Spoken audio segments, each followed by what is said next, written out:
এজন্য দান করতে হবে একজনের খুশির জন্য। তিনি কে?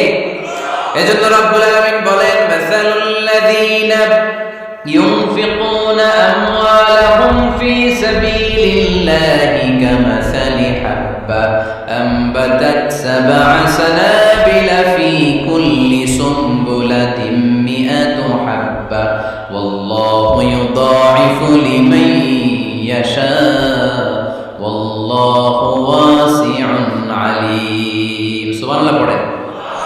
আল্লাহ বলেন, এই যে তোমরা আমার রাস্তায় দান করো, এটার উপমা একটা চারা বীজের মতো। এই চারা বীজ জমিনে গেড়ে দিলে সেখান থেকে 60টা শীষ গজায়, প্রতিটা শীষ থেকে 100টা করে দানা হয়, প্রতিটা শীষে জন্ম নেয় শত শস্য দানা। সুবহানাল্লাহ। চারা বীজ ছিলেন না, মাটিতে ঢুকাই দিলেন, 60টা শীষ গজালো, প্রতিটা শীষে আবার 100টা করে দানা, মোট কটা হইল? 700টা। এক চারা বীজ থেকে যেমনি 700 দানা গজায়, তেমনি 1 টাকা দান করলে এরকম 700 গুণ সওয়াব আপনার আমলনামায় ঢুকাই দিবে কে?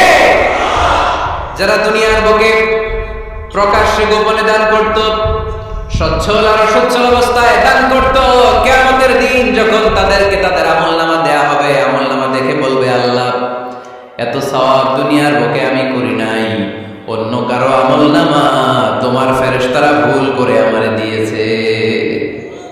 আল্লাহ এত আমলনামা তো আমি করি নাই, এত নেক কাজ করতে থেকে আসলো, এটা আমার না, তোমার ফেরেশতারা ভুল করে আরেকজনটা গছাই দিছে আমার।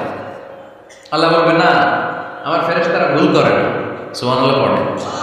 ফেরেশতারা কখনো ভুল করতে পারে না, এটা তোমারই আমলনামা, আমার আমলনামা, আমি তো এত সওয়াব করি নাই।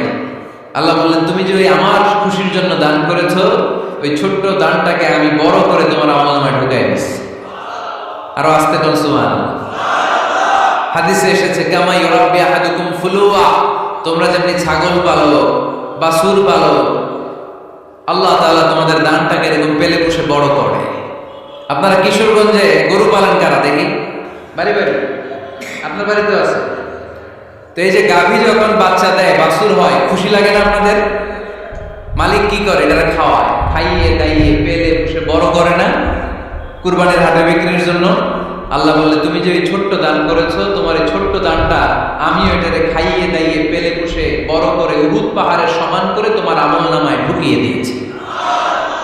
এজন্য আল্লাহ বললেন, আল্লাযীনা ইউনফিকুনা ফিস সাররাই ওয়াদ দাররা, মুত্তাকিদের প্রথম গুণ সচ্ছল আর অসচ্ছল উভয় অবস্থায় আল্লাহর জন্য তারা দান করে। সুবহানাল্লাহ। তাহলে মুত্তাকিদের প্রথম গুণ, তারা কি করে? জোরে বলেন, সবাই বলেন, আবার বলেন। আপনাদের কষ্ট হচ্ছে? দোয়া করে ফেলি আমরা তো। গলার আওয়াজ এত অল্প কেন?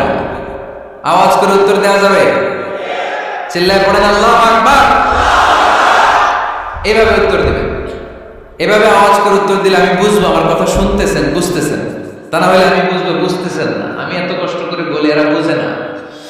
তো মুত্তাকিদের প্রথম গুণ, তারা কি করে? আরো জোরে বলেন, কি করে? মুত্তাকিদের 2 নাম্বার গুণ আল্লাহ বললেন, ওয়াল কাযিমিনাল গায়ব। মুত্তাকিরা শুধু সুখে দুঃখে, সচ্ছল অসচ্ছল অবস্থায় তারা দান করে না। মুত্তাকি বান্দার 2 নাম্বার বৈশিষ্ট্য, তারা রাগকে হজম করে, ক্রোধকে নিয়ন্ত্রণ করে। সুবহানাল্লাহ। মুত্তাকিনরা অল্পতে চটে যায় না, হট টেম্পার না। আমাদের অনেকে আছে হট টেম্পার, কিছু বুঝলেও চেতে, না বুঝলেও চেতে, এরকম চেত আছে নাকি আপনাদের? রাগরে আপনারা কি বলেন আঞ্চলিক ভাষায়? রাগী বলেন। তো এই যে রাগী মানুষ আছে না, গুসা উঠছে, এই যে গুসা যে উঠে,